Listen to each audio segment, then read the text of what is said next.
Capítulo 6. Análisis estructural. Vamos a proceder a realizar un ejercicio del tema de armazones y máquinas. En este caso tenemos una máquina que es una retroexcavadora.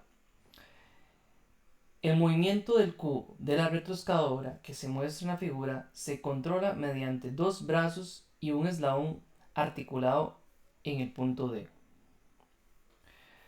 Los brazos están conectados simétricamente respecto a los planos central, vertical y longitudinal de la retroexcavadora. En la figura solo se muestra el brazo AFJ, y su cilindro de control es el cilindro EF. El eslabón simple GHDB y su cilindro de control BC se encuentran localizados en el plano de simetría. Para la posición y la carga mostrada en la figura, determine la fuerza que ejerce el cilindro BC y el cilindro EF.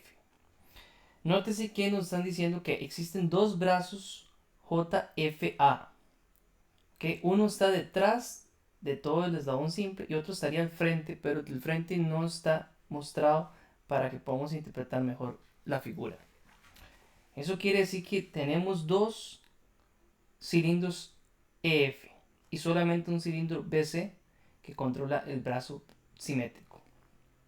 Para realizar este ejercicio, recordemos que en una máquina o un armazón hay una serie de elementos y hay que identificar cuáles de esos elementos están sometidos a dos fuerzas y cuáles otros están sometidos a fuerzas múltiples.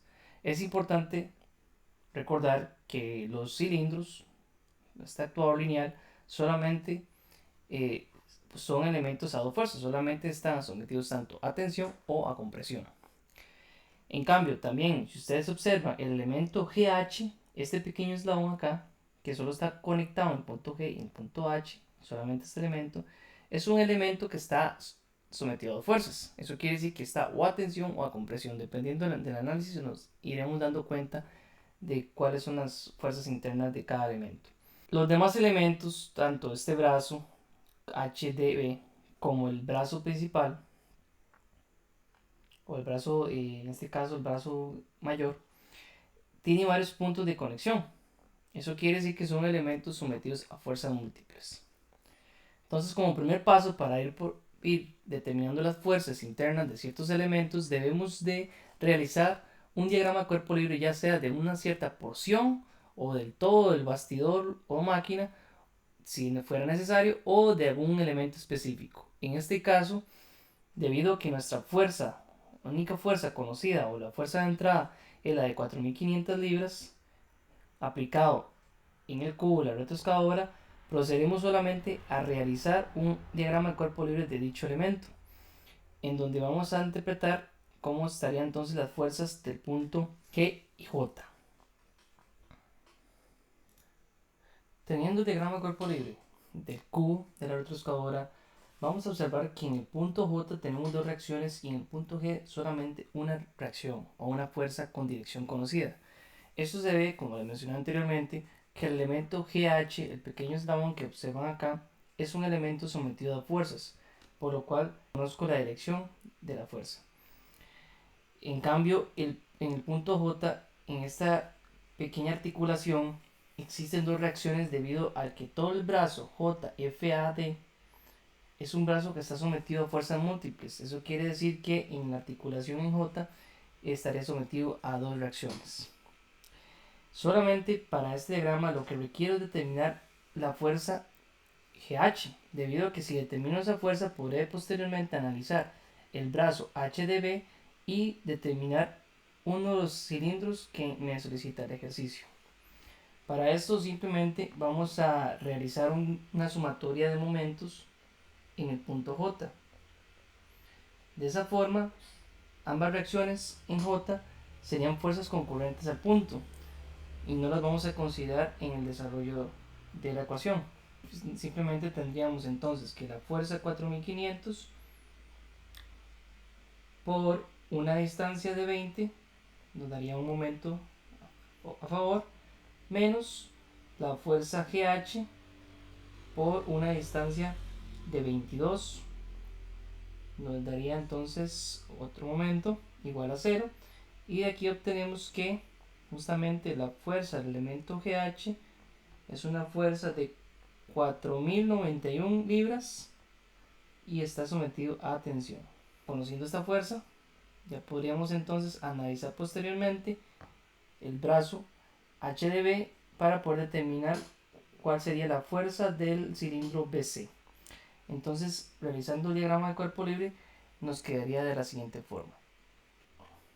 Teniendo ya el diagrama de cuerpo libre del brazo DBH, entonces procedemos a determinar la principal incógnita que nos pide el ejercicio, que es la fuerza que ejerce el cilindro BC. Para esto nada más recurrimos a determinar una sumatoria de momentos en el punto D. Lo mismo que con el cubo, el punto D tiene dos reacciones debido a que está interconectado a otro elemento que está sometido a fuerzas múltiples. Y en cambio el punto H tenemos justamente la fuerza que determinamos en el paso anterior del elemento que está sometido a dos fuerzas y que nos dio como resultado 4091 libras a tensión. Entonces, realizando la sumatoria de momentos, vamos a obtener que 20 por la fuerza del cilindro BC menos los 4091 libras por la distancia de 24 pulgadas igual a 0, y de aquí obtenemos que la fuerza del cilindro BC, que es una de las incógnitas del ejercicio, nos daría igual a 4909 libras y que está sometido a compresión. Finalmente, para poder determinar, si observamos nuevamente la figura original, para poder determinar la fuerza del cilindro FE o EF, debemos de tomar en cuenta el diagrama de cuerpo libre que contemple todo el brazo. Pero si solamente separamos este elemento del brazo JFA, veremos que en la articulación J tendríamos dos reacciones. En F tendríamos la fuerza que queremos determinar del cilindro, en D tenemos otras dos reacciones y en A tenemos varias reacciones. También tenemos dos reacciones. Sería muy difícil porque tendríamos varias incógnitas que no tenemos contempladas ni calculadas en este momento. Pero una estrategia más fácil es hacer una porción prácticamente del mecanismo completo.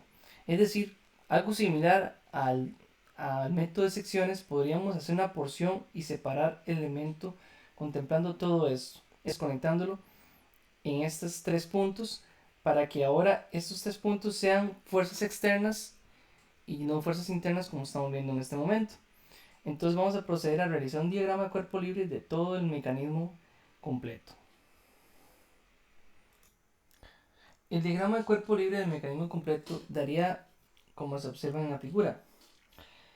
Vean que en este momento, separando del elemento, todo el mecanismo del punto A, B y expongo ahora las fuerzas internas que tenía el dibujo original a ser fuerzas externas, por lo cual en el punto A tendría dos reacciones. Punto BC es un cilindro que lo separé y que ya conozco la fuerza BC y que ahora es una fuerza externa. Debido a que el elemento fue separado de la figura original, se expone como una fuerza externa. Y tengo la fuerza externa también de Fe, que es la que requiero determinar, además de la fuerza de entrada que ya tenía contemplada de 4500. En este caso recurrimos a realizar una sumatoria de momentos en el punto A. Ya conocemos la fuerza del pistón o el cilindro BC, conocemos la fuerza de 4500 y requerimos nada más determinar la fuerza FE del cilindro FE. Esta fuerza tiene una dirección con un ángulo alfa. Para poder determinar ese ángulo voy a devolverme a la figura original y direccionemos la fuerza a partir de las dimensiones que tiene en este caso el dibujo original. Véase que si tomo el punto F al punto E, podría determinar un triángulo de la siguiente forma, en donde aquí tendríamos el ángulo alfa. Este ángulo alfa del triángulo que se muestra tendría una altura de 18 y una base que sería los 75 pulgadas menos este trozo de 10 pulgadas, quiere decir 65 pulgadas. Entonces alfa sería igual a tangente a la menos 1 de cateto opuesto 18 entre cateto adyacente 65, y alfa nos daría un ángulo de 15.48 grados. Muy importante y vital para poder determinar y direccionar la fuerza del cilindro EF. Volviendo nuevamente al diagrama original, tenemos entonces que alfa es igual a 15.48 grados y procedemos a determinar el valor del cilindro FE. Hay varias cosas interesantes que podemos tomar en cuenta. Recordemos uno de los principios del vector fuerza, que es el principio de transmisibilidad, y nos va a servir en este momento para simplificar un poco los cálculos. ¿Qué quiere decir el principio de transmisibilidad? Que podemos deslizar la fuerza, el vector fuerza, a lo largo de cualquier punto de su línea de acción. Voy a deslizar el vector fuerza para que tome en cuenta su punto de acción en E. De esta forma, solamente su componente horizontal tendría producto un momento por la distancia de 24 pulgadas y su componente vertical no estaría causando momento debido a que sería una fuerza concurrente con respecto al punto A. En este caso entonces procedemos a realizar la sumatoria de momentos. Tendríamos entonces la fuerza de 4500 libras por una distancia perpendicular. Si ustedes observan, sería la suma de todas estas distancias, daría 123 pulgadas. Entonces los 4500 con una distancia perpendicular de 123 pulgadas menos, tendríamos un momento en contra de los 4909 libras que determinamos en el punto anterior. Esta sería la fuerza BC de 4909 libras por una distancia perpendicular de 12 pulgadas.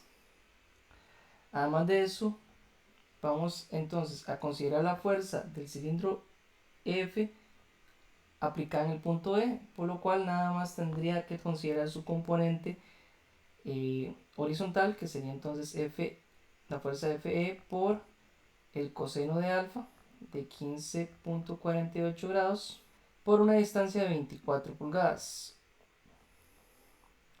igual a 0. Pero hay un detalle aquí todavía a contemplar. Recordemos que al inicio dijimos que teníamos dos brazos. Tenemos dos brazos JFA, por lo cual tenemos dos cilindros EF, como les mencionaba en el enunciado. Eso quiere decir que tenemos que contemplar la cantidad de cilindros. Cada cilindro ejercería la mitad de la fuerza que está ejerciendo en este momento FE. Entonces tenemos que considerar multiplicarlo por 2, porque son dos cilindros. Eso es debido a la cantidad de cilindros.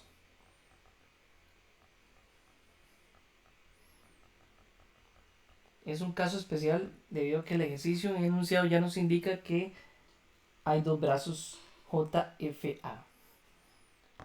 Teniendo esta información, podemos finalmente determinar que la fuerza FE es igual a 10.692 libras y que está sometido a una fuerza de compresión.